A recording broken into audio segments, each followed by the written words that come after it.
Yes good morning નમસ્કાર જય સ્વામિનારાયણ જય શ્રી કૃષ્ણ જય માતાજી આપ લોકોનું સૌનું સ્વાગત છે મિત્રો રમણીસ કન્સેપ્ટ ટોકમાં અને રમણીસ કન્સેપ્ટ ટોક ની અંદર મિત્રો આપ સૌ જાણો છો દરરોજ સવારે ફેસબુક ની અંદર લાઈવ સમયમાં જે લોકો જોવે છે એ લોકોને ખબર છે કે આ સમયે દરરોજ આપણે ચર્ચા કરીએ છીએ કરંટ અફેર્સના સેશનની પરંતુ આજનું સેશન જે છે મિત્રો એ કરંટ અફેર્સ કરતા અલગ સબ્જેક્ટ ઉપર આપણે લઈ જવાનું છે અને એટલા માટે ખાસ કરીને મિત્રો આપ જાણો છો કે તાજેતરની અંદર ઘણા ખરા વિદ્યાર્થીઓ જે છે એ જીપીએસસી 1-2 ની મેન્સ આપવા જઈ રહ્યા છે ઘણા ખરા વિદ્યાર્થીઓ ડીવાયએસઓ ની મેન્સ આપવા જઈ રહ્યા છે ઘણા ખરા વિદ્યાર્થીઓને અકાઉન્ટ ઓફિસર ની મેન્સ આવેલી છે તો અત્યારે મુખ્ય પરીક્ષાનો માહોલ છે ને આપ જાણો છો અને એના માટે પણ આપણે લોકો થોડા સમયના અંતરે જુદા જુદા પ્રયત્નો કરીએ છીએ વચ્ચે પણ મેન્સના સબ્જેક્ટ એથિક્સ માટે શું કરવું જોઈએ એના માટેના સેશનનું પણ આપણે આયોજન કરેલું હતું અને ગઈકાલે જે વિદ્યાર્થીઓએ ગઈકાલે સેશન એટેન્ડ કરેલો હશે તો ગઈકાલે એક સરસ મજાનો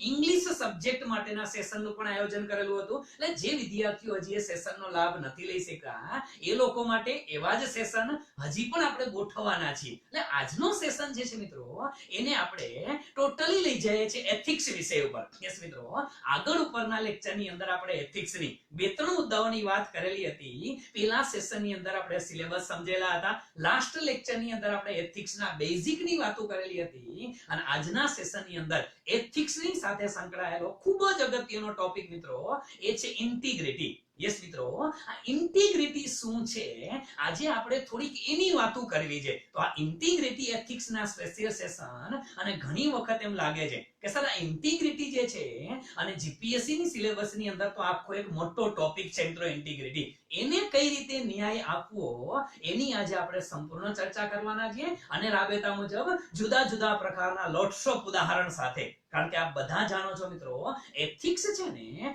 એ કોઈ એવો વિષય જ નથી એ કોઈ એવો વિષય નથી એ કોઈ પ્રકારનું એવું સાયન્સ નથી ડિસ્ક્રિપ્ટિવ સાયન્સ નથી આપણે કીધું નોર્મેટિવ સાયન્સ છે આને તમે લોકો સીધી ચોપડીમાં વાંચીને યાદ નહીં રાખી શકો સમજી નહીં શકો ઉદાહરણ જોશે જ એટલે આપણે જુદા જુદા પ્રકારના તથ્યો ઉદાહરણો લઈ આવે છે તો શરૂ કરીએ આજના આ એથિક્સ સ્પેશિયલ લેક્ચરની અને આ લેક્ચરની શરૂઆત મિત્રો આપણે રાબેતા મુજબ કરીએ છીએ એ પછી કરંટ અફેર્સ હોય તો ભલે અને કોઈ પણ સબ્જેક્ટ હોય મોટિવેશનલ કોટ્સ સાથે અને આજના દિવસે મોટિવેશનલ કોટ્સ પણ લઈ આવ્યો છો મિત્રો આના માટેનું કયું કોટ્સ છે મિત્રો તો આજનું મોટિવેશનલ કોર્સ થી શરૂ કરીએ મિત્રો રિયલ ઇન્ટિગ્રિટી ઇઝ આ ઇન્ટિગ્રિટી ઉપર જ છે આજનો વિષય જ ઇન્ટિગ્રિટી છે real integrity is doing the right thing real integrity is doing the right thing knowing that nobody is going to know સમજો મિત્રો knowing that nobody is going to know whatever you did it or not whether you did it or not મિત્રો આ એક એવું sentence છે ખરેખર ethics ને સમજવું હોય અને જે વિદ્યાર્થીઓ મુખ્ય પરીક્ષાની તૈયારી કરે છે અને મેન્સ ની અંદર એને ઇન્ટિગ્રિટી પૂછાય તો ઇન્ટિગ્રિટી પૂછાય ત્યારે આ સેન્ટેન્સ તમે લખી શકો અંગ્રેજીમાં પણ લખી શકાય અને ગુજરાતીમાં આનું ભાવાનુવાદ કરવું હોય તો એમ કરી શકાય કે ખરેખર ઇન્ટિગ્રિટી શું છે કે તમે જે કામ કરો છો ને તમે જે કોઈ પણ કામ કરો છો ઈ કામ ચેક કરવા વાળું કોઈ છે જ નહીં સમજો મિત્રો તમે જે કામ કરો છો એને ચેક કરવા વાળું કોઈ નથી કે તમે સારું કામ કરો છો કે ખરાબ કામ કરો છો સાચું કરો છો કે ખોટું કરો છો એને કોઈ ચેક કરવાનું નથી તમને ખબર જ છે કે ચેક કરવાનું નથી અને છતાંય તમે વ્યવસ્થિત કામ કરો ને એને તમારી ઇન્ટિગ્રિટી કહેવાય છે એને સત્યનિષ્ઠા કહેવાય છે મિત્રો કે going to no whether you did it or not કોઈ વ્યક્તિ આને જોવાનું છે જ નહીં કે તમે કર્યું છે કે નથી કર્યું આને ઇન્ટિગ્રિટી કહેવાય છે યસ મિત્રો તમને લોકોને આપણે નાના હતા કે અત્યારે પણ તમારા પેરેન્ટ્સ સમજો મિત્રો બહાર ગામથી જે વિદ્યાર્થીઓ ગામડેથી સિટીની અંદર રહેવા આવેલા છે તૈયારી કરવા આવેલા છે તમારામાંથી ઘણા બધા વિદ્યાર્થીઓ હશે એ જુદા જુદા ગામડામાંથી રૂરલ એરિયામાંથી રાજકોટની અંદર તૈયારી કરવા આવેલા હોય ઘણા ખરા વિદ્યાર્થીઓ અમદાવાદ ગાંધીનગરમાં તૈયારી કરવા ગયા હશે આવા વિદ્યાર્થીઓના પેરેન્ટ્સને ખબર જ નથી એના પેરેન્ટ્સને ખબર જ નથી કે એના દીકરા દીકરીઓ ત્યાં જે પૈસા અમે મજૂરી કરીને આપીએ છીએ ને કઈ રીતે વાપરે છે સમજો તમારા પેરેન્ટ્સ તમારે જોવાના જ નથી કે તમે જે પૈસા એ આપે છે એને તમારા ઉપર જે ટ્રસ્ટ રાખેલો છે એ તમે પૂરો કરો છો કે નથી કરતા એ પેરેન્ટ્સ જોતા નથી, પણ છતાંય તમારા મગજની અંદર એમ હોય કે મારા પપ્પા ભલે મને કોઈ દિવસ પૂછતા નથી કે બેટા પૈસા ક્યાં વાપરસ, ખોટી જગ્યાએ નથી વાપરતો, એ મને પૂછે કે ન પૂછે, મારે એને યોગ્ય જગ્યાએ વાપરવા જોઈએ ને. આને ઇન્ટિગ્રિટી કહેવાય, આને સત્યનિષ્ઠા કહેવાય મિત્રો. તો આવી સત્યનિષ્ઠાની આજે આપણે વાતો કરવી છે, આવા જ સાદા સાદા ઉદાહરણો સાથે, જેથી કરીને તમારા મગજમાં એક ક્લિયર કટ આઈડિયા આવી જશે. અને પરીક્ષામાં તમે જ્યારે આન્સર રાઇટિંગ કરતા હોય ને મિત્રો, તો બધાના જવાબ અલગ અલગ હોવા જોઈએ, બધાના ઉદાહરણ અલગ અલગ હોવા જોઈએ. તમે એક જ ઉદાહરણ કોઈ જગ્યાએથી હિન્દી ન્યૂઝપેપરમાં, હિન્દી વેબસાઇટમાંથી જોયેલું હોય, હિન્દી કોઈ ચોપડીમાંથી વાંચેલું હોય, એક જ ઉદાહરણ બધા રિપીટ કરશો તો ને ઉદાહરણ બનાવવા કેવી રીતે? આમાંથી નહીં બને છે. ઠીક છે મિત્રો, તો શરૂ કરીએ. આજે ઇન્ટિગ્રિટીની વાતો કરવી છે, સત્યનિષ્ઠાની વાતો કરવી છે, અને બહુ મોટો ટોપિક છે. જીપીએસસી માટે તો બહુ મોટો ટોપિક છે મિત્રો. પરંતુ એથિક્સની આપણે જ્યારે વાત કરતા હતા ત્યારે એથિક્સ શું છે એ તો આપણે બધાને ખબર છે મિત્રો. અને વળી પાછા ભૂલી ન જતા 2 મિનિટની અંદર માત્ર તમને લોકોને એ પણ કહું, અને એમાંય 2-4 નવા ઉદાહરણો આપું કે આપણે ઘણી વખત કરીએ છીએ. જોજો, ઇન્ટિગ્રિટી સમજાવવા માટે મારે થોડોક બેઝ બનાવવો છે. થોડોક બેઝ એટલે એક માહોલ બનાવવો પડે. અને માહોલ બનાવવા માટે એથિક્સમાં આપણે શું કરીએ છીએ મિત્રો, કે આપણે આ વસ્તુનું મૂલ્યાંકન કરીએ છીએ કે કોઈ પણ બાબત સારી છે કે ખરાબ છે, ગુડ છે અથવા તો એવિલ છે, અને કોઈ પણ બાબતમાં સાચું છે કે ખોટું છે. બરાબર છે? કોઈ પણ બાબત સાચું છે કે ખોટું છે, સારી છે કે ખરાબ છે, આના માટેના જે માનકો છે, આના માટેના જે નોર્મ્સ છે, એ નોર્મ્સ નો જ્યારે અભ્યાસ કરવામાં આવે એને આપણે શું કહીએ છીએ? તો કે ભાઈ સાહેબ એને આપણે એથિક્સ કહીએ છીએ. એને આપણે નીતિશાસ્ત્ર વિષય છે કે મૂલ્ય છે, આપણે ગયા લેક્ચરમાં વાત કરેલી હતી. બરાબર છે? સારું છે કે ખરાબ છે, ને સાચું છે કે ખોટું છે. હવે અહીંયા તમને કહું કે આ એથિક્સ નું છેલ્લું લેક્ચર પૂરું થયું ને પછી ઘણા ખરા વિદ્યાર્થીઓના ફોન હતા, ઘણા ખરાના મેસેજ હતા કે સર 1-2 મુદ્દાની અંદર હજી ડાઉટ છે. શું ડાઉટ હતા એને પણ ક્લિયર કરું, કદાચ તમારા મગજમાં ડાઉટ આવેલા હોય. સાહેબ કે ઘણી વખત એવું થતું હોય છે કે કોઈ લોકોને આ એથિક્સ છે ને મિત્રો, સમજો, એથિક્સ ને ઘણા લોકો એક પ્લેઝર સાથે જોડી દે છે. કોની સાથે જોડી દે છે? પ્લેઝર સાથે કે આનંદ સાથે જોડી દે છે. આનંદ અથવા તો સુખ સાથે. સુખ વધારે સુટેબલ રહેશે પ્લેઝર સાથે. કઈ રીતે? કે કોઈ પણ કામ કરવામાં સાહેબ આપણને મજા આવે ને તો એને એથિક્સ કહેવાય, એથિકલ કામ કહેવાય. સમજો, કોઈ પણ કામ કરવામાં મજા આવે એને એથિકલ કામ કહેવાય. હવે લોચો ઈ થાય છે પાછો કે દરેક વખતે એથિક્સ છે ને ઈ દર વખતે પ્લેઝર, સુખ સાથે જોડાયેલું નથી. તમે હિન્દી મીડિયમની ચોપડીમાં, ઇંગ્લિશ મીડિયમની ચોપડીમાં આ શબ્દ વાંચ્યો છે, પણ સિમ્પલ વસ્તુ કહે દરેક વખતે નથી. હા, એમાં આપેલું છે પણ થોડુંક અલગ તમને કહીશ. શું કામ ને મિત્રો? કે પ્લેઝર છે ને દરેક વખતે તમને સુખ મળતું હોય. ઘણા લોકોને સવારે એટલે કે બપોરે 12 વાગ્યા સુધી સુવામાં એને આનંદ આવતો હોય, સુખ મળતું હોય, તો શું એને એથિક્સ કહેવાય? ના કહેવાય યાર. ઘણા લોકોને જાતે જાણી જોઈને અને કોઈની મસ્તી કરવામાં મજા આવતી હોય, સુખ મળતું હોય. ઘણા લોકો તમે જોજો, ઘણા નોટોરિયસ હોય છે, નાટક બાજુ કલાકાર, જ્યાં લગી દિવસમાં 4-5 જણાની હળિયું ન કરે, દેશી ભાષામાં પીનું ન મારે, ત્યાં લગી એને મજા જ ન આવે. તો આ શું થયું? આ એક પ્રકારનું એને મજા આવે છે, એને એમાં સુખ મળે છે. ગામની હળી કરવામાં, ગામની સાયકલોના પંચર પાડવામાં, વાલગુલા કાઢી નાખવામાં આ મજા આવતી હોય, તો એને થોડું ખરેખર કહેવાય. એના માટે સુખ છે, પણ એના માટે સુખ ભલે રહ્યું મિત્રો, એને એથિક્સ નો કહેવાય. એટલે આ ખાસ યાદ રાખજો. આ શબ્દ ઘણા ખરા વિદ્યાર્થીઓના મગજમાં ડાઉટફુલ હતા કે હંમેશને માટે પ્લેઝર માંથી એથિક્સ મળે જરૂરી નથી. સુખ મળે ત્યારે ઘણી વખત એથિક્સ હોય ને ઘણી વખત ન હોય. મેં અગાઉ કીધેલું હતું મિત્રો કે આગળ કેરળની અંદર આપ લોકોએ ઘણો ચર્ચાસ્પદ કિસ્સો બનેલો હતો.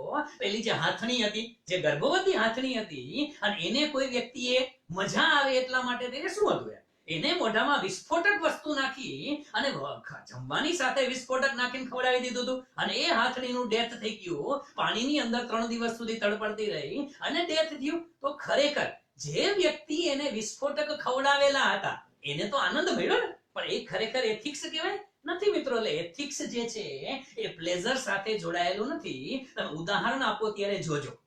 બરાબર છે? ત્યાર પછી ઘણા ખરા લોકો એમ કહેતા હતા સાહેબ કે એથિક્સ જે છે એ પરિણામ સાથે જોડાયેલું છે. આનો જવાબ પણ તમને બહુ સરસ મજાના ઉદાહરણ દ્વારા આપું મિત્રો. આ ઉદાહરણ એટલે આપું છું કે પરીક્ષામાં કોઈ પણ એથિક્સ નો પ્રશ્ન તમે ઉઠાવશો ને મિત્રો, ઉદાહરણ આપશો તો જ તમને અને સામેવાળાને સમજાશે. તો આ પણ તમને કહું કે એથિક્સ સાહેબ પરિણામ સાથે સંકળાયેલું છે. તો પરિણામ એટલે શું? એ કે સાહેબ આપણે વ્યાખ્યામાં બધે જોઈએ છે શું? એ કે સારું અને ખરાબ અને સાચું અને ખોટું. પરિણામ સાથે પણ એથિક્સ સંકળાયેલું નથી.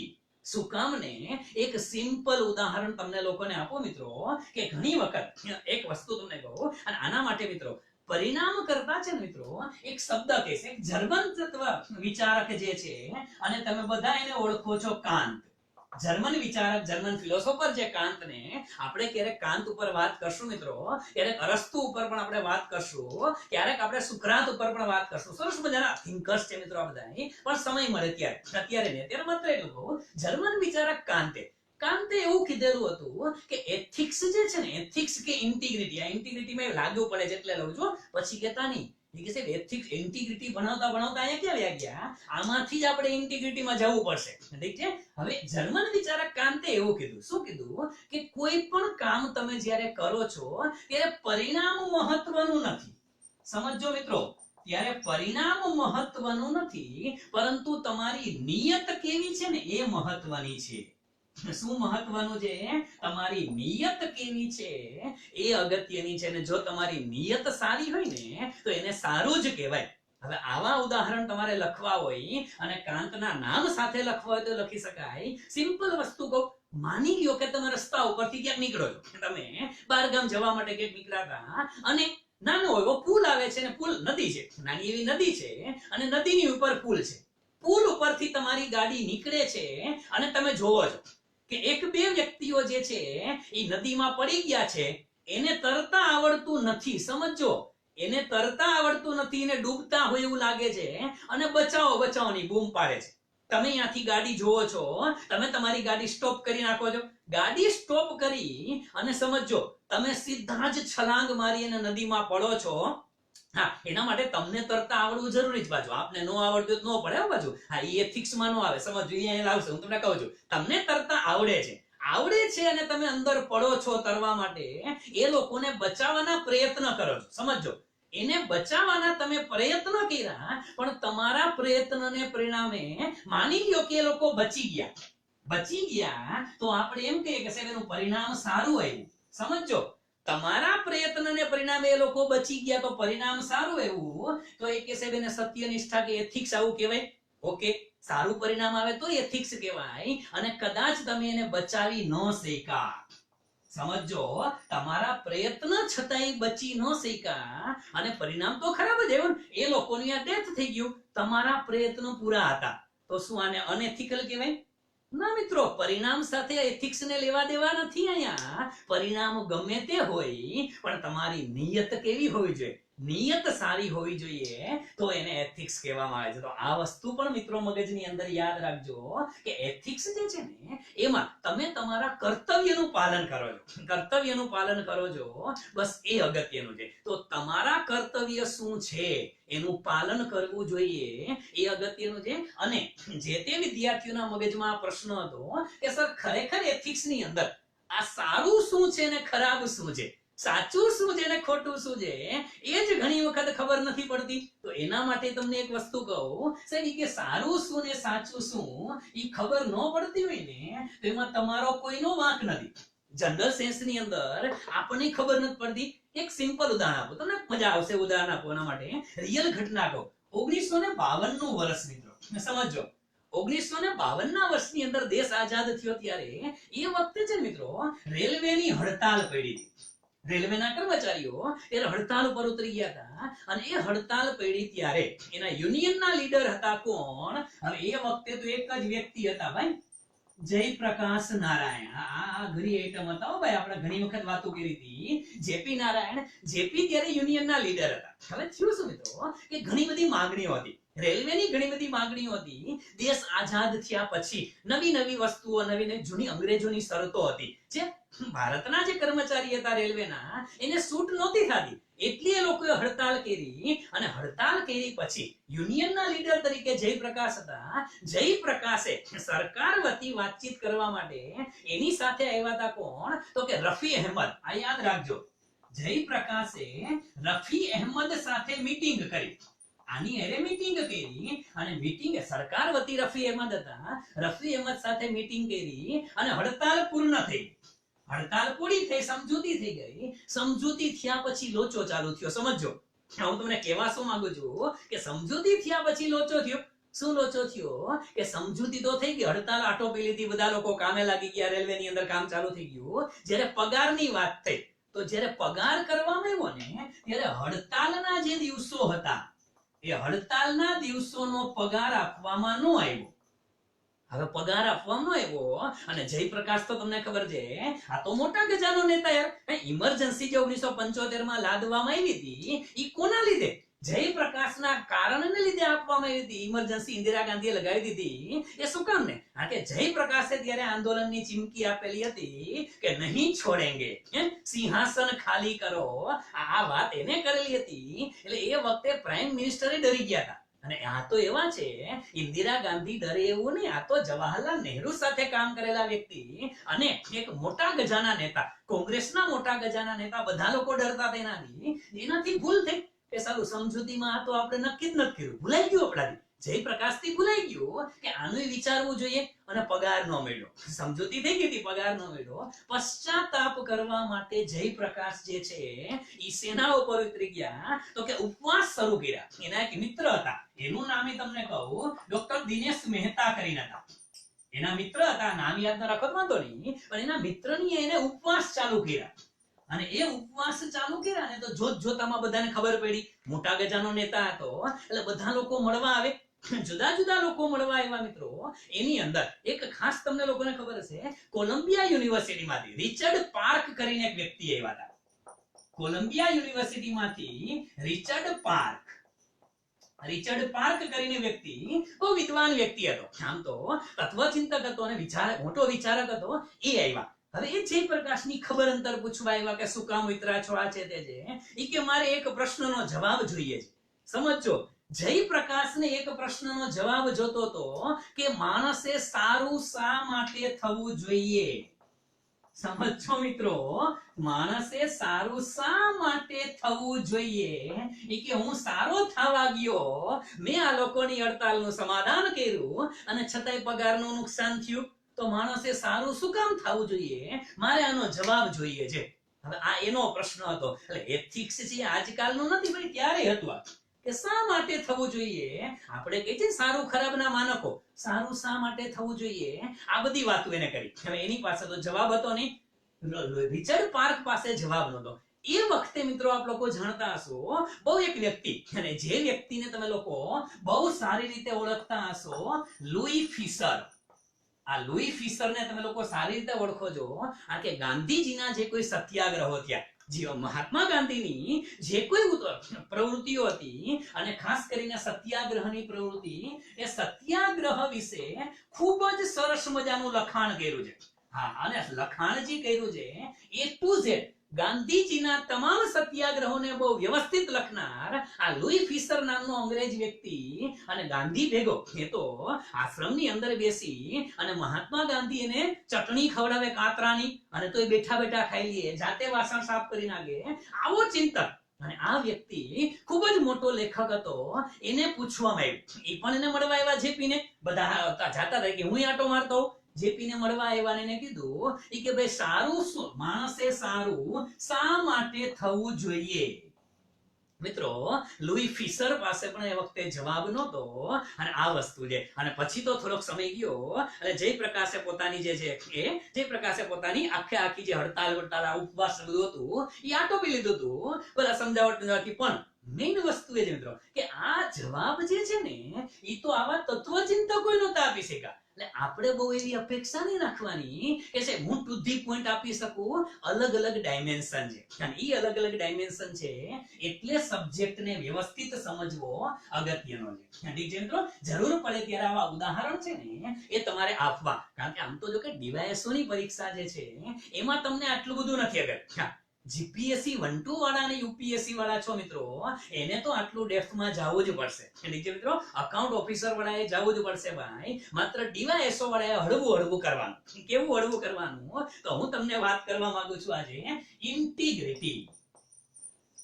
આજે આપણે વાત કરવી છે ઇન્ટિગ્રિટી એટલે કે ભાઈ સત્યનિષ્ઠા. આજે વાત કરવી છે શેની? તો કે સત્યનિષ્ઠાની વાત કરવી છે. એ સત્યનિષ્ઠા છે શું? સત્યનિષ્ઠાના પ્રકારો કેવા કેવા છે એની આજે ડિટેલ આ ટોપિકને આપણે પૂર્ણ કરવો છે. ઘણા લોકો છે મિત્રો એ આ સત્યનિષ્ઠાને ઓનેસ્ટી સાથે સરખાવે છે. હા છે, ઘણી બધી સામ્યતા ખરી, પણ ઓનેસ્ટી, વફાદારી છે મિત્રો બહુ નાની ટર્મ છે. અને સત્યનિષ્ઠા છે ને, ઇન્ટિગ્રિટી, એ અમ્બ્રેલા ટર્મ છે. અમ્બ્રેલા ટર્મમાં સમજી શકો ને, એની અંદર ઘણું બધું આવે. એટલે સત્યનિષ્ઠા છે ને મિત્રો, ઇન્ટિગ્રિટી, એ બહુ મોટી ટર્મ છે. અને એ ટર્મને સમજવા માટે મિત્રો મારે થોડી ઘણી વાતો કરવી છે. અને એ વાતોની અંદર શરૂઆત એક કહીશ કે આ ઇન્ટિગ્રિટી છે ને, એને એટલું યાદ રાખજો મિત્રો કે યુપીએસસી જીપીએસસી બધામાં આખો ટોપિક છે ખરેખર છે શું? ખરેખર છે ને મિત્રો, ઇન્ટિગ્રિટી જે છે એક ફાઉન્ડેશનલ વેલ્યુ છે. શું છે મિત્રો? એક ફાઉન્ડેશનલ વેલ્યુ છે. અને સેના માટેની? તો કે સિવિલ સર્વિસીસની. હવે તમને બીજી એક વસ્તુઓ કહું મિત્રો કે ફાઉન્ડેશનલ વેલ્યુ, આ ફાઉન્ડેશનલ વેલ્યુ જે છે, foundation value for civil service, બરાબર છે? Foundational value for civil service UPSC માં આખો ટોપિક છે મિત્રો આવડા નામનો. જીપીએસસી માં સેમ ટોપિક છે, ડીવાયએસઓ માં સેમ ટોપિક છે. Foundational value of civil service. Civil services ની અંદર તમે લોકો જાશો તો તમારામાં કેવી વેલ્યુ હોવી જોઈએ, તમારામાં કેવા મૂલ્યો હોવા જોઈએ, આ એની વાત છે. અને આવા જુદા જુદા પ્રકારના જે મૂલ્યો છે મિત્રો, એ મૂલ્યોની વાત બે જગ્યાએ થઈ છે. હું ડાયરેક્ટ મુદ્દાની શરૂઆત કરીશ, કારણ કે કદાચ સમયસર પૂરું ન થાય તો પ્રોબ્લેમ થશે. એટલે છેલ્લે બે શબ્દ હું તમને લોકોને કહીશ મિત્રો. અને બે શબ્દ એટલે કયા? એક તો મિત્રો હું તમને છેલ્લે વાત કરીશ બ્રિટનની નોલન સમિતિ. આ એક યાદ રાખજો મિત્રો, બ્રિટનની એક નોલન સમિતિ હતી જેને નક્કી કરેલા હતી foundational value for civil services. એટલે બ્રિટનની જે નોલન સમિતિ છે એને અલગ વેલ્યુ નક્કી કરી બ્રિટનની અંદર. અને ભારતની અંદર તમને લોકોને ખબર છે મિત્રો, ભારતની અંદર આપણે સેકન્ડ એઆરસી રિપોર્ટ જે છે, સેકન્ડ એઆરસી રિપોર્ટ જે છે એની અંદર પણ અલગ વેલ્યુ છે. યુપીએસસી વાળાએ તો મિત્રો સેકન્ડ એઆરસી રિપોર્ટ વાંચવાનો જ છે એથિક્સ નો. જીપીએસસી એટલી બધી જરૂર નથી, હું તે વાતો કરું છું. સેકન્ડ એઆરસી ની અંદર અલગ અલગ વેલ્યુ લખેલી છે કે ભારત માટે અને બ્રિટન માટે બે અલગ વેલ્યુ છે. બ્રિટિશમાં અલગ વેલ્યુ છે, આપણે અલગ છે. એમાં બે વેલ્યુ છે ને કોમન છે મિત્રો. અને એ બે વેલ્યુ કોમન કઈ? તો પહેલી વેલ્યુ છે મિત્રો ઇન્ટિગ્રિટી. પહેલી કઈ છે? ઇન્ટિગ્રિટી. અને બીજી છે મિત્રો ઓબ્જેક્ટિવિટી. આપણે ઓબ્જેક્ટિવિટી ની ચર્ચા કરશું ત્યારે લેશું. નોલન સમિતિ શું હતી, એની વેલ્યુઝ કઈ હતી, ને ભારતની 6 કઈ છે. સેકન્ડ એઆરસી રિપોર્ટ ની અંદર મિત્રો ટોટલ 6 ફાઉન્ડેશનલ વેલ્યુ ની વાત કરી છે. શેની અંદર? સેકન્ડ એઆરસી ની અંદર 6 ફાઉન્ડેશનલ વેલ્યુ છે. અને એ 6 ફાઉન્ડેશનલ વેલ્યુ ની અંદર એક વેલ્યુ આ છે. એટલે તમને એ પણ ખબર હોવી જોઈએ કે આ લશ્કર ક્યાં લડે છે. અને સાથે સાથે ક્યાંક મેન્સમાં ટેકાવ હોય તો ટેકાવી શકો મિત્રો કે બ્રિટનની નોલન સમિતિ હતી ને, એને પણ ઇન્ટિગ્રિટીને એક ફાઉન્ડેશનલ વેલ્યુ ગણેલી છે. ભારતમાં પણ છે. શું છે? સિમ્પલ ભાષાની અંદર તમને કહું મિત્રો કે આ ઇન્ટિગ્રિટી એટલે થાય છે શું? સાવ સિમ્પલ ભાષાની અંદર કહું, બે પ્રકારે ઇન્ટિગ્રિટીને આપણે અભ્યાસ કરવો છે.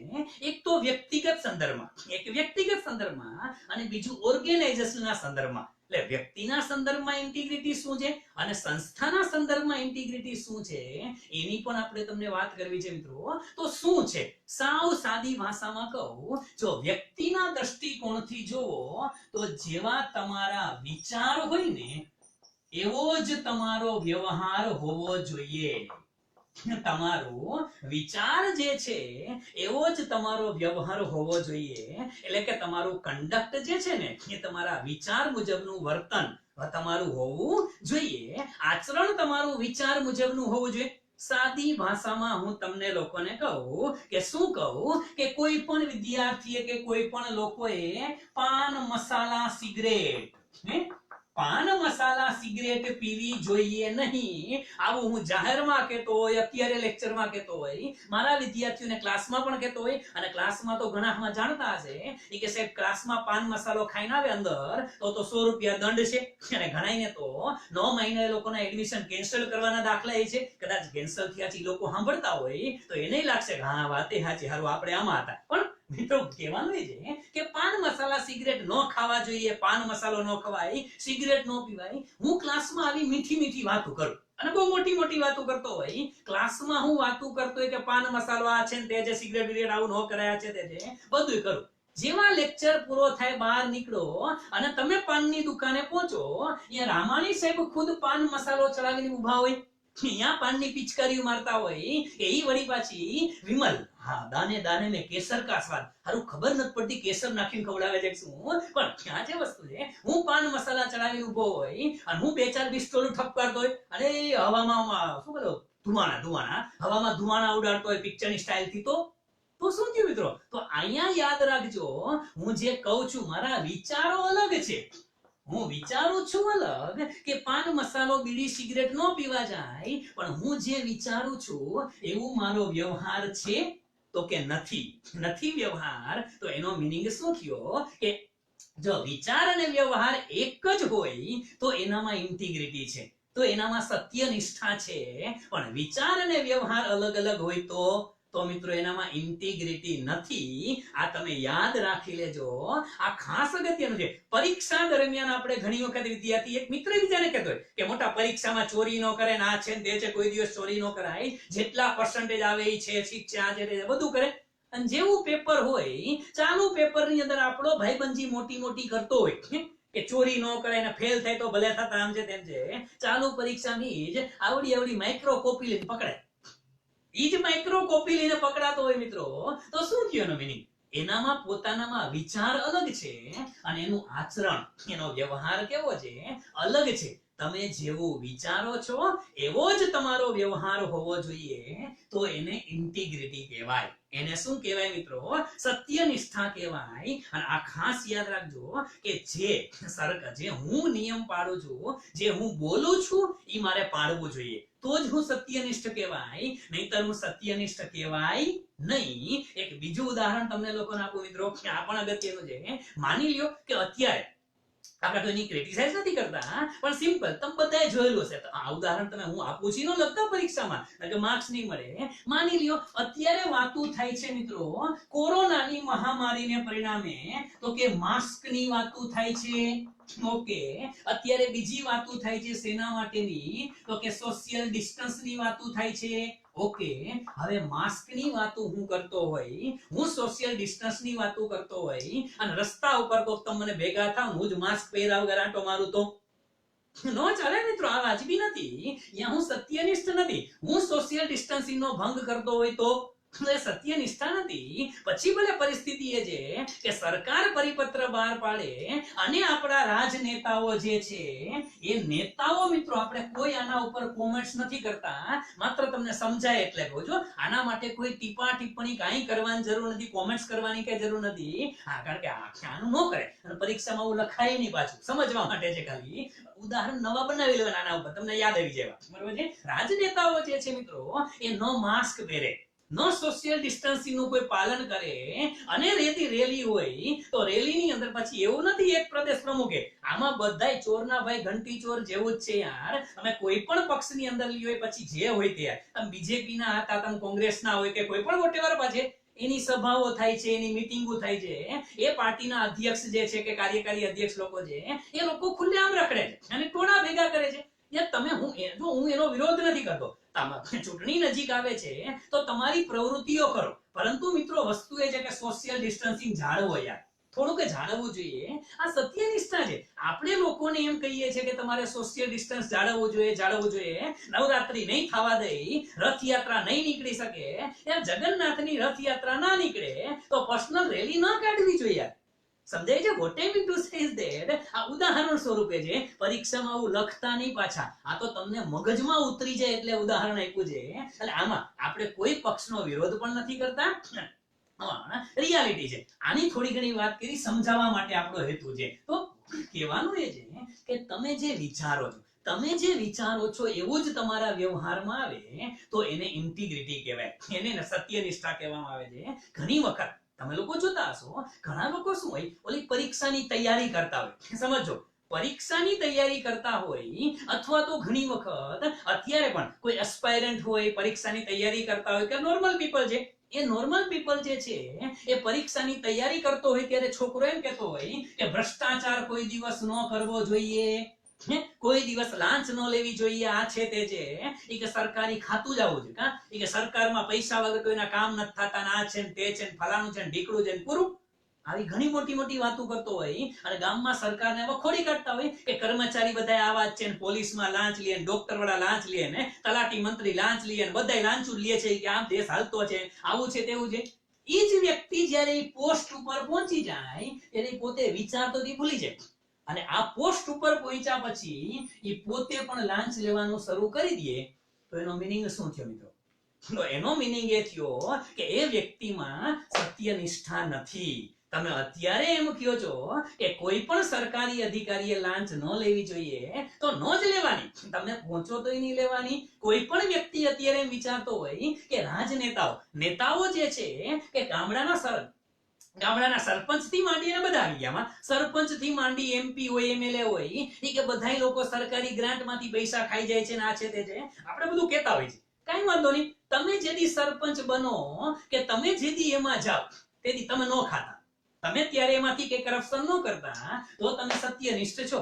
હવે અત્યારે વાતું કરવા મજા આવતી હોય કે અમારા ગામના સરપંચ આ બધું ખાઈ ગયા, અમારા ગામના સરપંચે આવું કર્યું, અને અમારા ગામનો તલાટી ઈ કે હાથ બાર, હવે તો ઓનલાઈન થઈ ગયા, પેલા તો 200 રૂપિયા લેતા, ઈ કે તલાટી જે છે ઈ તલાટી મંત્રી છે, 500 રૂપિયા નો લ્યો તો હાથ બારનો દાખલો નથી કાઢી દેતા, અને તમે તલાટી થાવ તમે 500 માંગો તો, તમે ગામના સરપંચ થાવ અને તમે કરપ્શન કરવા માંડો તો તમારામાં સત્યનિષ્ઠા નથી. સમજાય છે મિત્રો? આજે ઉદાહરણ આપું છું, એ મગજમાં આવતા જો, પ્રકાર બહુ નાના નાના છે, 5 જ મિનિટમાં એ સમજાઈ જશે, પણ સત્યનિષ્ઠા શું છે એ તમને ખબર પડી જવી જોઈએ. તો આ વસ્તુ તમારા મગજમાં મિત્રો ક્લિયર હોવી જોઈએ કે સત્યનિષ્ઠા છે શું. તમે જે વિચારો છો, તમારા વિચાર અને વ્યવહાર બે કેવા હોવા જોઈએ?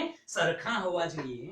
અને મિત્રો સત્યનિષ્ઠા જે છે એ ઇન્ટિગ્રિટી નો કન્સેપ્ટ આવ્યો ક્યાંથી, એની પણ હું તમને વાત કરું થોડીક મિત્રો. આમ ખરેખર તો છે મિત્રો, વિશ્વ આખાની અંદર કરપ્શન નો જે ઇસ્યુ હતો એ તો વર્ષો, ને એવું નથી ભારત દેશમાં, વર્લ્ડ આખાની અંદર મિત્રો કરપ્શન નો ઇસ્યુ હતો. અને 1990 આવતા આ ટાઈમલાઈન સાથે તમને લોકોને કહું મિત્રો, 1990 સુધી આવતા આખા વિશ્વએ સ્વીકારી લીધું હતું કે ભાઈ કરપ્શન છે ને એ સર્વત્ર છે, કરપ્શન જે છે એ યુનિવર્સલ છે.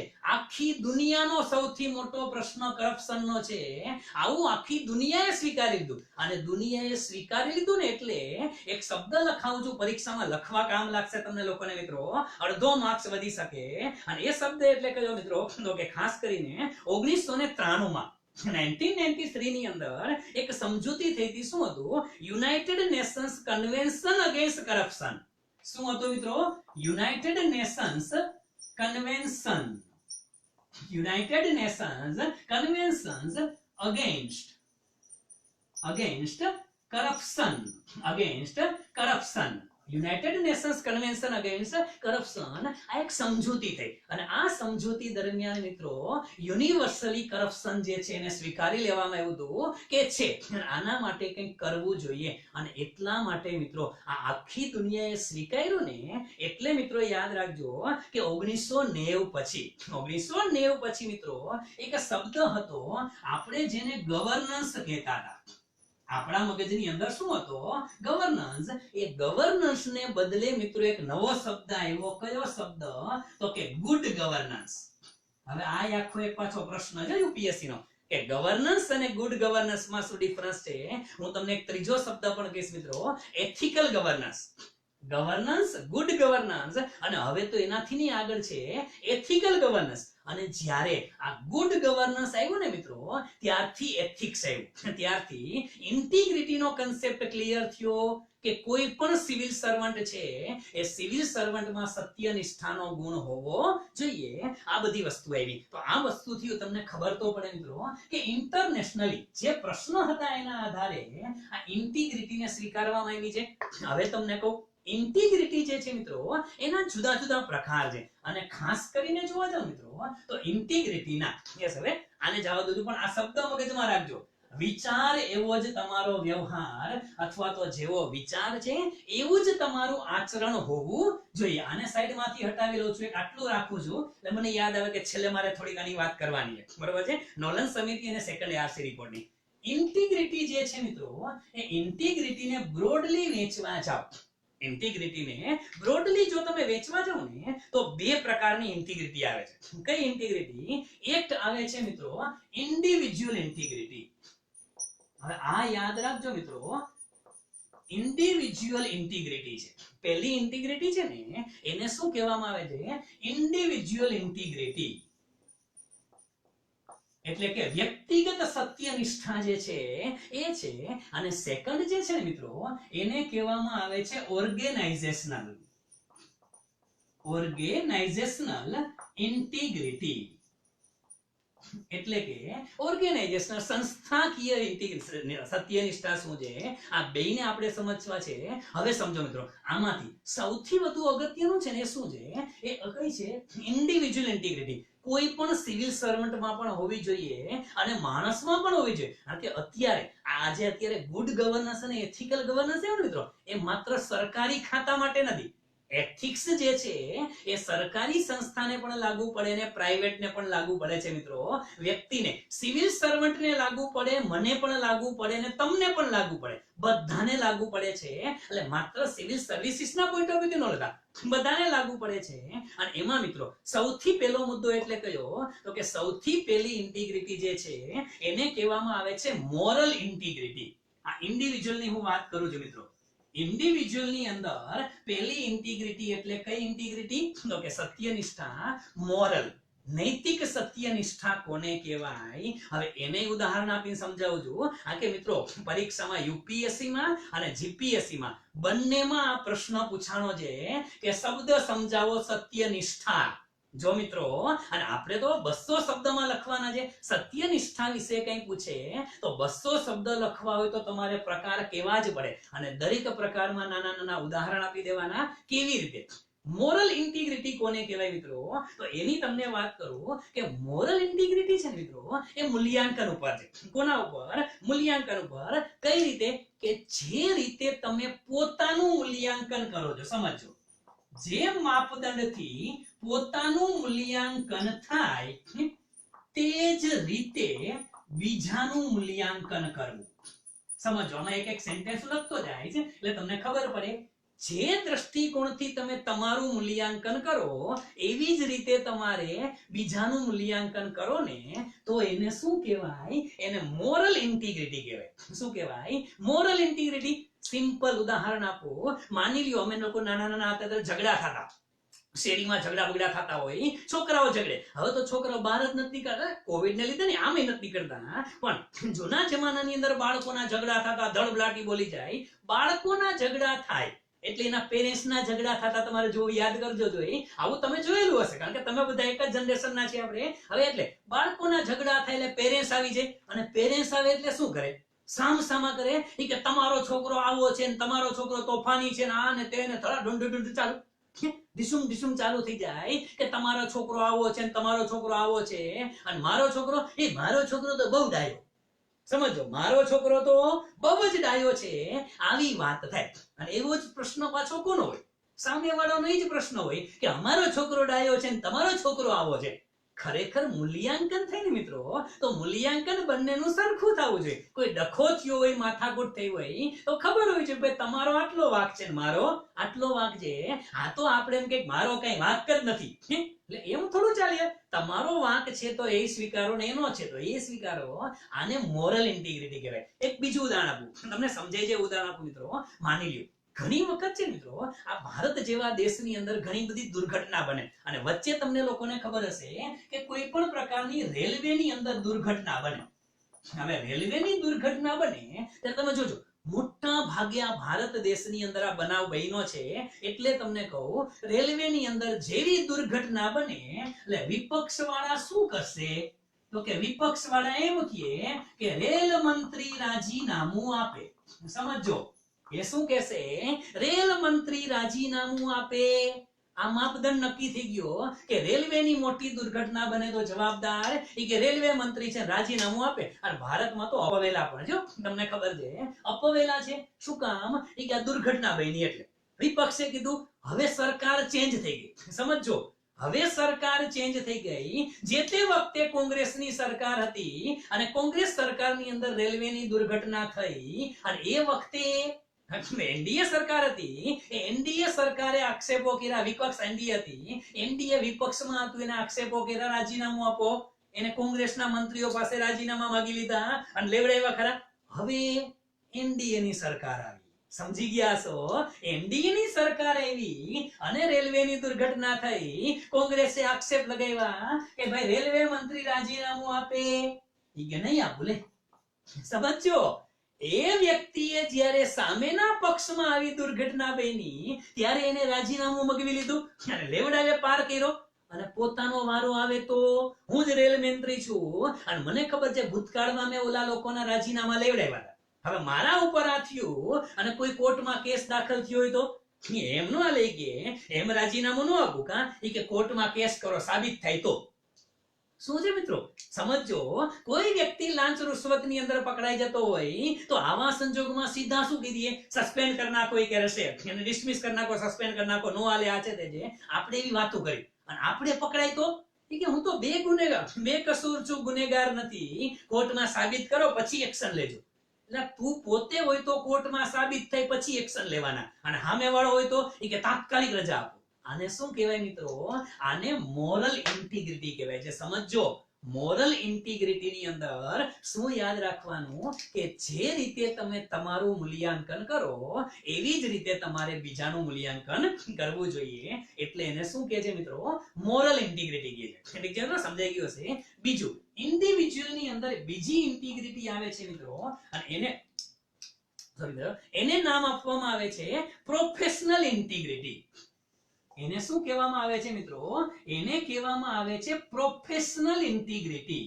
હવે આ અગત્યનું છે સમજો મિત્રો પ્રોફેશનલ ઇન્ટિગ્રિટી પણ અગત્યની છે. શું કામ કોને કહેવાય તો કે પ્રોફેશનલ ઇન્ટિગ્રિટી એટલે તમે જે વ્યવસાય સાથે સંકળાયેલા હોય તમે લોકો જે વ્યવસાય સાથે સંકળાયેલા હોય એ જે તે વ્યવસાયના આ સમજો જે તે વ્યવસાયના મિત્રો કોડ ઓફ કન્ડક્ટ હોય છે.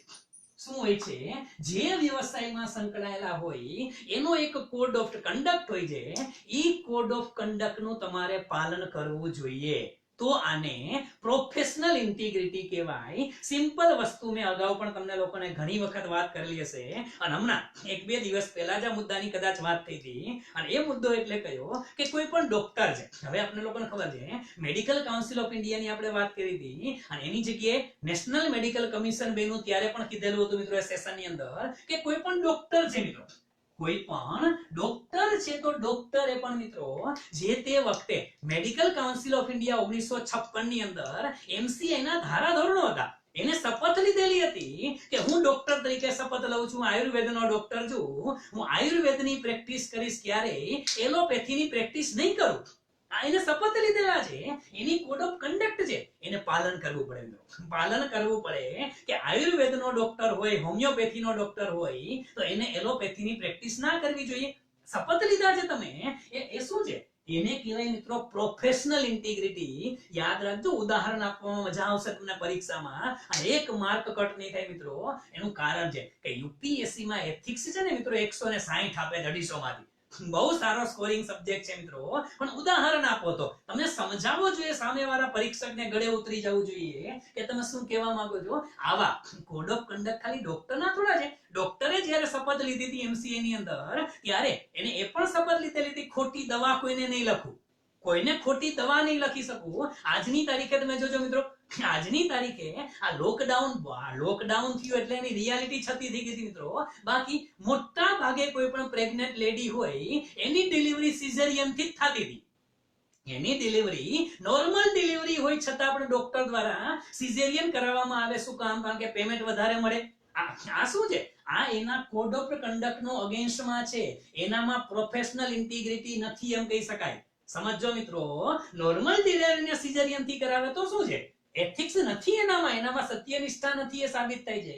એવી જ રીતે મિત્રો આ રિયાલિટી જે સ્ત્રી ભ્રૂણ હત્યા, બાળકને તમે ફેટિસાઇડ કરી નાખો છો યાર, બાળકને પેટમાં જ મારી નાખો છો, તો સ્ત્રી ભ્રૂણ હત્યા. હવે તો કાયદો આવી ગયો છે એના માટે, પણ એ શું છે? ન કરવું જોઈએ. આવી એને શપથ લીધેલી છે અને છતાંય એ પોતે ન કરે તો શું છે? આ બધું વસ્તુ છે ને મિત્રો, એને શું કહેવાય? કોડ ઓફ કન્ડક્ટ જે તે વખતે નક્કી થયા હતા એને પ્રોફેશનલ ઇન્ટિગ્રિટી કહેવાય. સત્યનિષ્ઠા ખરી, પણ કેવી? વ્યવસાયિક સત્યનિષ્ઠા છે. અને આવા ઉદાહરણ તો મિત્રો સીએ માટે પણ આપી શકાય. આપ લોકોને ખબર છે કે કોઈ પણ ચાર્ટર્ડ એકાઉન્ટન્ટ હોય તો ચાર્ટર્ડ એકાઉન્ટન્ટમાં મિત્રો institute of chartered accountant act 1949, આ 1956 વાળું, આ 1900 વર્ષ યાદ ન રાખતા તમે ગાંડા થઈ જશો. 1949 માં સીએ કોડ ઓફ કન્ડક્ટ કે ભાઈ જાહેરાત આપીને કામ ન કરવું, એકબીજાના કસ્ટમર તોડીને કામ ન, આ સીએ ના કોડ ઓફ કન્ડક્ટ છે કે જાહેરાતો નહીં કરવાની, ઓછા ભાવે કામ નહીં કરવાનું. આ બધી કોડ ઓફ કન્ડક્ટ છે. એને પોતાના વ્યવસાયના કોડ ઓફ કન્ડક્ટ નું પાલન કરવું પડે. અને એટલું જ ને મિત્રો, અંગ્રેજોએ તો 1935 માં એન્જિનિયર માટે, કોના માટે? એન્જિનિયર માટે કોડ ઓફ કન્ડક્ટ 1935 માં અંગ્રેજોએ નક્કી કરેલું હતું કે જેટલો સિમેન્ટ જોતો હોય ને એટલો જ વાપરવાનો, જેટલું લોખંડ વાપરવું હોય એટલું જ વાપરવાનું. નબળું કામ કરશો તો આ રસ્તો કે આ પુલ છે એ 20 વર્ષમાં તૂટી જશે. અને આજે અંગ્રેજોના જમાનાના રોડ, રસ્તા, પુલ જોવો મિત્રો, 100 200 વર્ષથી અડીખમ ઉભા છે. અને આપણે બનાવેલા પુલ 20 વર્ષમાં પતી જાય, 10 વર્ષમાં પતી જાય, અને ઘણા તો સાલા બનતા હોય ત્યારે પડવા માંડે છે. આ શું છે? આ એક પ્રકારનું કોડ ઓફ કન્ડક્ટ છે મિત્રો. આચાર સંહિતા જે છે એની વ્યવસાયિક, અને ઇન્ટિગ્રિટી કહેવાય. પરીક્ષામાં યાદ રાખજો, આ પણ ઇન્ટિગ્રિટી છે. અને એવી જ વાત તમને લોકોને કરું મિત્રો, ડોક્ટર માટે છે, વકીલો માટે 1961 ની અંદર વકીલો માટે પણ બાર કાઉન્સિલ ઓફ ઇન્ડિયા જે છે એના દ્વારા મિત્રો વકીલો માટે પણ કોડ ઓફ કન્ડક્ટ નક્કી કરવામાં આવેલી હતી. આવી તમામ પ્રકારની ડોક્ટર, એન્જિનિયર, સીએ, શિક્ષકો માટે પણ કોલેજના શિક્ષક, પ્રોફેસર હોય, કોઈ સરકારી સ્કૂલના કે પ્રાઇવેટ સ્કૂલના શિક્ષકો હોય, એ શિક્ષકોએ જો તમે સરકાર પાસેથી પગાર લ્યો છો તો તમારે પ્રાઇવેટ ટ્યુશન ન કરાવવા જોઈએ. આ એક પ્રકારની શું છે? આને મિત્રો પ્રોફેશનલ ઇન્ટિગ્રિટી કહેવાય છે. શું કહેવાય છે? Professional integrity. તો આ પણ તમને ખબર હોવી જોઈએ મિત્રો, પ્રોફેશનલ ઇન્ટિગ્રિટી માટે જે તે વખતે એના કોડ ઓફ કન્ડક્ટ હોવાના છે. ઠીક છે મિત્રો? તો આ વસ્તુ મગજમાં એકદમ ક્લિયર થઈ જવી જોઈએ. ઓકે, ત્રીજા મુદ્દા ઉપર આપણે આવીએ મિત્રો, અને ત્રીજો મુદ્દો એટલે કયો? અને યાદ રાખજો, આ કોની વાત કરી છે? Individual integrity. ભલે મેં લખ્યું અહીંયા બધું, ઓર્ગેનાઇઝેશન અલગ છે, એમાં રેસ કરી લાગુ. ઇન્ડિવિડ્યુઅલ ની અંદર મોરલ, પ્રોફેશનલ, અને ત્રીજી આવે છે મિત્રો ઇન્ટેલેક્ચ્યુઅલ ઇન્ટિગ્રિટી. આ અગત્યની છે. Intellectual integrity. હવે ઇન્ટેલેક્ચ્યુઅલ ઇન્ટિગ્રિટી શું છે? ઇન્ટેલેક્ચ્યુઅલ ઇન્ટિગ્રિટી એટલે કે જેને બૌદ્ધિક સત્યનિષ્ઠા કહેવાય છે. શું કહેવામાં આવે છે મિત્રો? બૌદ્ધિક સત્યનિષ્ઠા. હવે થોડુંક અટપટા જેવું લાગે.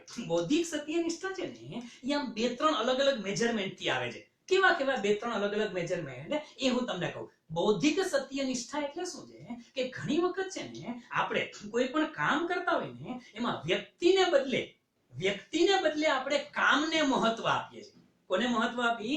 વ્યક્તિને બદલે કામને મહત્વ આપી, અને કામ કરતા એના કારણને મહત્વ આપી છે. કોને? કારણને. સિમ્પલ ઉદાહરણ આપીને તમને લોકોને સમજાવું એટલે તમારા મગજની અંદર બેસી જશે. માની લ્યો કે તમારે અહીંયા કોઈ પણ વ્યક્તિ છે, તમે ઉપરી અધિકારી છો કે તમે જે છો, તમારે ત્યાં કોઈ પણ કર્મચારી જે છે એ સવારે ઓફિસે લેટ આવે, ઓફિસે મોડો આવે ને એટલે આપણે એને પૂછીએ. સમજો મિત્રો, આપણે એને પૂછીએ, ઓફિસે મોડો આવે એટલે આપણે એને પૂછીએ કે ભાઈ કેમ લેટ થયું? એટલે એ વ્યક્તિ એમ કહે સર રસ્તામાં ટ્રાફિક હતો. શું હતું? રસ્તામાં ટ્રાફિક હતો. હવે ખરેખર આપણે તપાસ કરવા જઈએ અને આપણે ખુદે અનુભવ કરેલો હોય કે આપણે જ્યારે મોડા પહોંચતા ત્યારે આપણે એમ કહેતા ટ્રાફિક હતો, અને ખરેખર કારણ શું હતું કે હું રાત્રે મોડે લગી આઈપીએલ ની મજા માણતો હોય. મેં મોડે સુધી આઈપીએલ જોયેલો હોય અને આઈપીએલ જોતા જોતા ખુશીના મારે ઈ પાછી કે સાહેબ શું આવે, ઈ કે સુપર ઓવર આવે. હા, સુપર ઓવર નો મેચ જોયો હોય અને મોજમાં આવી ગયા, પછી ભાઈબંધ દોસ્તાર નાસ્તો કરવા ગયા અને 12-1-2 વાગી ગયા અને સવારે ઉઠવા મોડું થયું, ઓફિસે મોડું થયું. મારે રોજ આવું થતું હોય એટલે મને ખબર છે કે મારે આના કારણે મોડું થાય છે, પણ હું એવો વિચાર કરું કેવો કે મારો એમ્પ્લોયી છે ઈ ખરેખર કહે છે એવું કે ટ્રાફિક હતો સાહેબ, પણ મને અંદરથી એમ લાગે ઈ ખોટાળો છે, ઈ આઈપીએલ જોવા બેઠો હશે. એ પણ શું હશે? આઈપીએલ જોવા બેઠો હશે. તો આવા રીઝન છે. અહીંયા છે મિત્રો એક વસ્તુ યાદ રાખજો, એક્સટર્નલ રીઝન અને ઇન્ટરનલ રીઝન આ બે ધ્યાનમાં રાખવામાં આવે છે. શેમાં? ઇન્ટેલેક્ચ્યુઅલ ની અંદર, બૌદ્ધિક ની અંદર બે વસ્તુ ધ્યાનમાં રાખવાની કે રીઝન કેવું હતું. જો એનામાં બૌદ્ધિક ઇન્ટેલિજન્સ જેને કહેવાય સત્યનિષ્ઠા છે કે કેમ, કોઈ વ્યક્તિ મોડો આવે અને ટ્રાફિકને લીધે ખરેખર મોડો થયો છે અને એમ કહે છે સાહેબ ટ્રાફિક હતો, તો એનામાં બૌદ્ધિક સત્યનિષ્ઠા છે. પણ ઈ આઈપીએલ જોઈને મોડું કરીને આવ્યો હોય ને એમ કહે કે સાહેબ ટ્રાફિકને લીધે મોડું થયું તો એનામાં ઇન્ટેલેક્ચ્યુઅલ ઇન્ટિગ્રિટી નથી. આ વસ્તુ થાય છે. એકદમ સરળ શબ્દોમાં આને આ રીતે આપણે સમજી શકશું. એ જ વસ્તુ આની નાની અંદર મિત્રો હજી એક તમને ઉદાહરણ આપું કે આમાં ઇન્ટેલેક્ચ્યુઅલ ની અંદર એક બીજો પોર્શન પણ છે. શું છે કે ઘણી વખત છે ને આ શબ્દ જે છે ને પ્રિજ્યુડાઇસ કહેવામાં આવે છે. શું કહેવામાં આવે છે? પ્રિજ્યુડાઇસ. ઘણી વખત આ પ્રિજ્યુડાઇસ છે ને એના પરિણામે પણ આપણે લોકોને આ પ્રિજ્યુડાઇસ જે છે એના પરિણામે પણ ઘણા લોકોને આવી રીતે વિચારતા હોઈએ છે. અને એ શું પ્રિજ્યુડાઇસ એટલે શું મિત્રો? તો સિમ્પલ ઉદાહરણ આપું. અમે લોકો છે ને છેલ્લે હમણાં તો દિલ્હી જવાનું નથી થયું, ઘણા સમયથી દિલ્હી જતા હતા ત્યારે ઘણી વખત શું અહીંયા ચાંદની ચોકમાં કારણ કે મોટી બધી પુસ્તકો લીધા હોય, ઝાઝા બધા પુસ્તકો મુખર્જીનગર માંથી ભેગા કર્યા હોય અને પુસ્તકો ઉપડે એમ ન હોય, પછી શું કરવાનું? પુસ્તકોને સાચવવા બેગ લેવાની. બેગ સસ્તા, બેગ પુસ્તકો માટે બેગ લેવી છે એટલે બહુ મોંઘી બેગની જરૂર, સારામાં એલી ટ્રોલી બેગ લઈ, જે પેલી વ્હીલ વાળી આવે, વ્હીલ વાળી બેગ લેવા અમે ચાંદની ચોકમાં આટો મારવા જાય. ચાંદની ચોકમાં જે લોકો ગયા એને ખબર છે દિલ્હીમાં સાહેબ કે વસ્તુ 2000 ની કે આપે 300 રૂપિયામાં, 2000 ની વસ્તુ 300 માં આપે. અને એક વખત તો મને 1500 ની કીધી અને મેં ડાયરેક્ટ આપણે 750 માંગી ને મેં 750 માં કીધું કે પેક કરો, પેકિંગ કરી દીધું. અરે મારો મિત્ર ભેગો આવ્યો તો મને કે આ ન હોય રામાણી, આને 300 રૂપિયામાં માંગ. એટલે મેં કીધું આટલું બધું ન હોય. પછી ઓને કીધું એક કામ કરો, આ રેવા દો, ઓલી બીજી બતાવો. ઈ કે 2000 વાળી છે. મારા ભાઈ મિત્રએ મને કીધું, મને કે માગજે રામાણી, મૂંઝાતો નહીં. મેં કીધું 500 રૂપિયામાં જોઈ છે, 2000 ની 500 રૂપિયામાં. ઈ કે નહીં, ઈ કે 1000 રૂપિયા દે દે, ના આ છે તે છે. છેલ્લે ઈ કે 800 રૂપિયા આપજો. નહીં, મેં કીધું 500 से ज्यादा 1 રૂપિયા નહીં દૂંગા. આ બધી આ તો હિન્દીમાં જ બોલવાનું. આટલી રકજક કરીને મને કે કોઈ બાત નહીં, લે જાઓ. બોલાને કે પેક કરી દો. પેક નથી કરી, ચોપડા ભેગા હતા અંદર નાખવા ચડાવ્યા, પેક કરી દો. પૈસા આપ્યા ત્યારે વ્યક્તિએ શું કીધું ખબર છે? ચાંદની ચોક વાળા વ્યક્તિએ મને કીધું, મને ખુદનો અનુભવ કહો, મને કે આપ ગુજરાત से आए हो, आप गुजरात से आए हो. હવે તમે વિચાર કરો એટલે એના મગજમાં એક મેન્ટાલિટી હોય, પ્રિજ્યુડાઇસ જ હોય કે આટલા બધા ભાવતાલ કરાવે એ કોણ હોય? ગુજરાતી જ હોય. આવી પ્રિજ્યુડાઇસ ઘણી વખત થાય છે. એટલે આવું ન હોય. આ બૌદ્ધિક ઇન્ટેલેક્ચ્યુઅલ છે ને ઇન્ટેલિજન્સ સોરી ઇન્ટિગ્રિટી એની અંદર આવું ન આવવું જોઈએ. એટલે ઘણી વખત આવું થાય છે મિત્રો. આમ તો તમને ખબર છે વર્લ્ડ ટ્રેડ સેન્ટર ઉપર જ્યારે હુમલો થયો ત્યાર પછી મોટા ભાગે જે મુસ્લિમ સમાજના લોકો છે એના પ્રત્યે લોકો શું વિચારે છે? એ કે બધા આતંકવાદી જ છે. ખરેખર એ પ્રકારનું પ્રિજ્યુડાઇસ છે. આવું ન હોવું જોઈએ મિત્રો. એટલે એક વસ્તુ આને પણ યાદ રાખશું. અને ત્રીજી વસ્તુ આની નાની અંદર છે મિત્રો, બૌદ્ધિકની અંદર શું છે ખબર છે? ઘણી વખત આ તમને અનુભવ થયેલો છે. કોઈ વિદ્યાર્થીઓ પરીક્ષામાં પાસ થાય, સમજો આ ખૂબ જ, અને અમને તો ઘણા બધા આવા અનુભવ થયેલા છે કે કોઈ પણ વિદ્યાર્થી પરીક્ષામાં પાસ થઈને તો એમ કહેશે કે મારી ખુદની મહેનતથી પાસ થયો છું. વિદ્યાર્થી પરીક્ષામાં પાસ થાય તો કે મારી ખુદની મહેનતથી પાસ થયો છું. અને જો એ વિદ્યાર્થી પરીક્ષામાં ફેલ થાય તો ઈ વાંક કોનો કાઢે? ઈ ફેકલ્ટીનો વાંક કાઢે. ઈ કે ફેકલ્ટીએ બરોબર ઇતિહાસ ભણાવ્યું નહોતું. રામાણી સાહેબને ઈ કે એને બરોબર ઇકોનોમી ને ઇન્ટરનેશનલ રિલેશન નથી આવડતું. સમજો મિત્રો, આ શું છે? આ એક પ્રકારની સત્યનિષ્ઠા છે, પણ કેવી? બૌદ્ધિક સત્યનિષ્ઠા કહેવાય. એને ઇન્ટેલેક્ચ્યુઅલ ઇન્ટિગ્રિટી કહેવામાં આવે છે. કે તમે પાસ થાવ તો પોતાની વાતો કરો, આટલું વાંચ્યું હતું, નામ છે તેમ છે એટલે પાસ થયો, ફેલ થાવ તો સાહેબોમાં કઈ હતું જ નહીં, કે અમને કઈ કરાવ્યું જ નહીં, કઈ કીધું જ નહીં, ને લેક્ચર લીધા નહીં, આ છે તે છે. આને શું કહેવાય મિત્રો? આને કહેવામાં આવે છે ઇન્ટેલેક્ચ્યુઅલ ઇન્ટિગ્રિટી. અપેક્ષા રાખું છું આ ત્રણે ત્રણ શબ્દ મગજમાં ઘૂસી ગયા હશે મિત્રો. કયા કયા?